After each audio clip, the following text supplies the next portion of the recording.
नमस्कार दोस्तों, स्टडी आई की जुडिशरी में आप सभी लोगों का बहुत-बहुत स्वागत है। दोस्तों, इस सेशन के अंदर मैं चर्चा करने वाला हूँ एक बहुत ही महत्वपूर्ण जजमेंट की, जो जजमेंट आई है मद्रास हाई कोर्ट से। और इस जजमेंट के अंदर एक बहुत ही इम्पोर्टेंट पर्सपेक्टिव लिया गया है एडॉप्शन के कानून के संबंध में। दोस्तों, अगर जो कोई भी पार्टी है, जो हिंदू धर्म को बिलॉन्ग करती है, तो अगर मैं एडॉप्शन की बात करूं, किसी भी बच्चे को एडॉप्शन पर देना या किसी भी बच्चे को एडॉप्ट करने, ये जो पूरी प्रक्रिया है ये एक कानून के द्वारा रेगुलेट होती है, जिस कानून का नाम है Hindu adoption and maintenance act, HAMA। और ये जो दोस्तों कानून है Hindu adoption and maintenance act, इसके अंदर एक सेक्शन है, सेक्शन 9, जिसमें एक बहुत महत्वपूर्ण बात बताई गई है। अगर कोई भी व्यक्ति जो हिंदू धर्म का है और वो किसी बच्चे का पिता है या फिर किसी बच्चे की माता है, अगर वो व्यक्ति उस बच्चे को एडॉप्शन पर देना चाहती है, तो उस एडॉप्शन को देने की क्षमता तो है उसके पास, वो दे सकती है। बट एडॉप्शन पर देने से पहले उसे अपने पार्टनर से, मतलब उस बच्चे के पिता से या फिर उस बच्चे की माता से कंसेंट लेना ज़रूरी है। तो फॉर एग्जाम्पल अगर पिता बच्चे को एडॉप्शन पे दे रहा है, तो वो बच्चे की माता की कंसेंट लेगा, और अगर माता बच्चे को एडॉप्शन पर दे रही है, तो बच्चे के पिता से कंसेंट लेगी, और उस कंसेंट के साथ ही किसी भी बच्चे को एडॉप्शन पर दिया जा सकेगा। ये सीधा-साधा कानून है, जो section 9 of Hindu adoption and maintenance act के अंदर लिखा हुआ है। अब यहाँ पे दोस्तों एक पर्सपेक्टिव है, बड़े ध्यान से सुनिएगा। कुछ ऐसी सिचुएशंस होती हैं जहां पर ये जो कंसेंट वाली रिक्वायरमेंट है, ये जरूरी नहीं होती। कुछ ऐसी सिचुएशंस तो हमारे कानून के अंदर ही लिखी हुई हैं, सेक्शन 9 के ही अंदर लिखी हुई हैं, जैसे कि अगर वो जो पार्टनर है, पिता या माता, अगर उसकी मृत्यु हो चुकी है या फिर वो वर्ल्ड को रिनाउंस कर चुका है। वर्ल्ड को रिनाउंस करने का मतलब अब वो दुनियादारी से मतलब नहीं रखता है, किसी धर्म को या फिर किसी अन्य पर्पस को उसने अपना जो जीवन है वो समर्पित कर दिया है, या फिर वो अनसाउंड माइंड का व्यक्ति अब नहीं रहा है। तो ऐसी कुछ सिचुएशंस के अंदर हमारा कानून कहता है कि ऐसे व्यक्ति की कंसेंट लेने की ज़रूरत नहीं है, और वो जो दूसरा पार्टनर है, जो पिता है या माता है, वो खुद से उस बच्चे को एडॉप्शन पर दे सकता है। That is the perspective. ठीक है? बस एक नया कॉन्टेक्स्ट आया है इसी लॉ में, इसी नियम में, और वो नया कॉन्टेक्स्ट आया था एक जजमेंट के माध्यम से। इस जजमेंट का नाम है गीता हरिहरन वर्सेस आरबीआई। बहुत important judgement, Geeta Hariharan versus RBI का जजमेंट है दोस्तों, हमारे सुप्रीम कोर्ट का, जिसके अंदर बोला गया कि ये जो सारी सिचुएशंस मैंने आपको बताई, कि वो जो पार्टनर है उसकी मृत्यु हो चुकी है, रिनाउंस कर चुका है वर्ल्ड को, अनसाउंड माइंड का हो गया है, ये तो है ही। इसके अलावा एक और सिचुएशन है जहां पर उस पार्टनर की कंसेंट लेना जरूरी नहीं होगा, और वो क्या बताया गया? कोर्ट ने बोला गीता हरिहरन की जजमेंट में कि अगर वो पार्टनर एब्सेंट है, क्या है? अगर वो पार्टनर एब्सेंट है। एब्सेंट होने का मतलब क्या है? एब्सेंट होने का मतलब है वो व्यक्ति जिंदा तो है, जीवित तो है, साउंड माइंड का तो है, वर्ल्ड उसने रिनाउंस तो नहीं किया है, पर वो अब मतलब नहीं रखता है, उसे चिंता नहीं है कोई भी किसी भी प्रकार की उस बच्चे के संबंध में। तो ऐसे किसी भी व्यक्ति को हम बोलते हैं कि वो एब्सेंट है। और अगर वो पार्टनर एब्सेंट है, तो किसी भी ऐसे पार्टनर की कंसेंट लेना ज़रूरी नहीं होगी, और इस बात के बावजूद कि वो जीवित है, उसकी बिना कंसेंट के उस बच्चे को एडॉप्शन पे दिया जा सकेगा।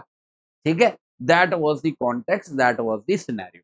वैसे गीता हरिहरन का जो जजमेंट था वो गार्जियनशिप के बारे में ज़्यादा था, पर इस तरीके से इस जजमेंट को इंटरप्रेट करने की कोशिश की गई है। अब यहाँ पे देखिए दोस्तों, हमारे सामने ये जो केस है, पहले केस का नाम नोट कर लीजिए, Ashok Kumar versus the inspector general of registration. और यहाँ पे क्या बोला गया? The marital status of a woman can not be the determining factor in a child adoption. अब ये मैरिटल स्टेटस की बात कहाँ से आ गई? अब इसको समझने की कोशिश करते हैं। दोस्तों किसी भी बच्चे के संबंध में दो सिचुएशंस क्रिएट हो सकते हैं। एक सिचुएशन तो ये हो सकती है जो आमतौर पर भी हो सकती होती है कि उस बच्चे का जो पिता है और या फिर उस बच्चे की जो माता है, वो आपस में एक दूसरे के साथ शादी के संबंध में बंधे हुए हैं। मतलब 2 लोग थे, उनकी पहले शादी हुई और शादी के बाद बच्चा हुआ। तो ये तो बहुत सिंपल सी सिचुएशन है, ठीक है? पर इसके अलावा एक और सिनेरियो क्रिएट हो सकता है कि वो जो बच्चा है, उसका जो पिता है और उसकी जो माता है, वो आपस में एक दूसरे के साथ शादी के संबंध में नहीं बंधे हुए हैं। अब आप सभी लोग सोच रहे होंगे इस बात से क्या कोई फ़र्क पड़ता है कि उस बच्चे के जो पिता हैं या उस बच्चे की जो माता है, वो शादी के संबंध में बंधे हुए हैं या नहीं? देखिए सेक्शन 9 के पर्सपेक्टिव में बहुत ज़्यादा फ़र्क नहीं पड़ता, क्योंकि यहाँ पे भी नियम कानून वही रहेगा कि जो दूसरा पार्टनर है फिर वो चाहे आपका हस्बैंड हो या ना हो, वाइफ़ हो या ना हो, आप उसकी कंसेंट लोगे और कंसेंट के साथ ही एडॉप्शन पर किसी बच्चे को दोगे। और बाकी वही सारी बातें, अगर पार्टनर जो है उसकी डेथ हो गई या अनसाउंड माइंड का हो गया या रिनाउंस कर दिया वर्ल्ड या फिर वो एब्सेंट है, इन सारी सिचुएशन में बिना उसकी कंसेंट के भी आप एडॉप्शन पर दे पाओ। बस एक बात है जिसके ऊपर फ़र्क पड़ता है इस बात का कि जो पेरेंट्स हैं, उनमें मैरिटल रिलेशनशिप है या नहीं और वो क्या बात है? और वो कॉन्सेप्ट है दोस्तों नेचुरल गार्डियनशिप का। क्या? Natural guardianship. अब ये क्या कॉन्सेप्ट होता है? अभी समझाता हूँ आप लोगों को। नेचुरल गार्डियनशिप का कॉन्सेप्ट। देखिए, किसी भी बच्चे के संबंध में अगर उसके माता और पिता एक दूसरे के साथ शादी के संबंध में बंधे हुए हैं, तो उस बच्चे का जो नेचुरल गार्जियन होता है, नेचुरल गार्जियन को हम लोग फर्स्ट गार्जियन भी बोलते हैं, डिफ़ॉल्ट गार्जियन। नेचुरल गार्जियन जो होता है ऐसे किसी भी बच्चे का वो उसका पिता होता है, फादर, ठीक है?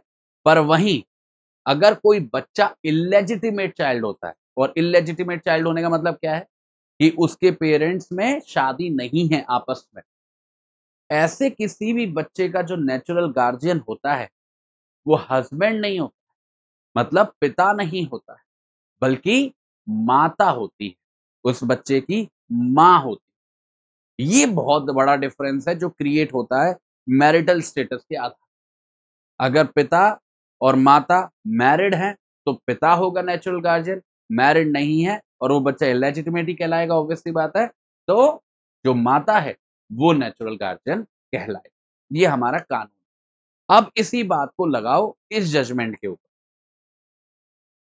कि वो जो लेडी है उसके पास पावर होगी या नहीं होगी बिना पार्टनर की कंसेंट के उस बच्चे को एडॉप्शन पर देने की।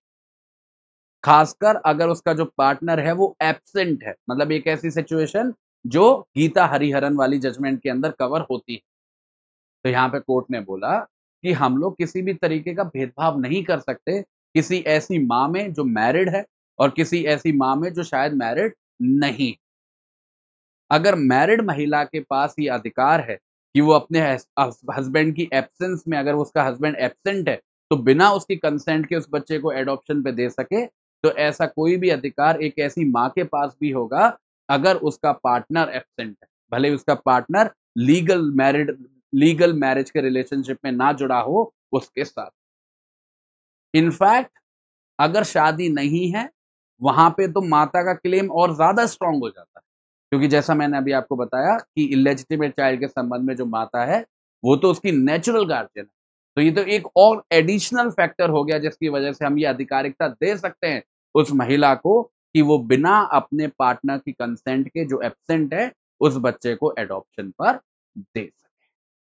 आ गई बात समझ में? तो हमने क्या सीखा इस जजमेंट के अंदर कि वैसे नॉर्मल नियम ये है, नॉर्मल कानून ये है section 9 of Hindu adoption maintenance act के अंदर कि कोई भी पार्टनर अगर अपने बच्चे को एडॉप्शन पर दे रहा है, फिर वो चाहे पिता हो, चाहे माता हो, वो दे सकता है बशर्त है कि वो अपने दूसरे पार्टनर की कंसेंट ले और इसमें कुछ ऐसे सिनेरियोज़ हैं जहाँ पे कंसेंट लेना ज़रूरी नहीं है, जैसे उस पार्टनर की मृत्यु हो जाना, उसका वर्ल्ड को रिनाउंस कर देना या फिर अनसाउंड माइंड का हो जाना और आखिरी में गीता हरिहरन की जजमेंट से उस पार्टनर का एब्सेंट होना।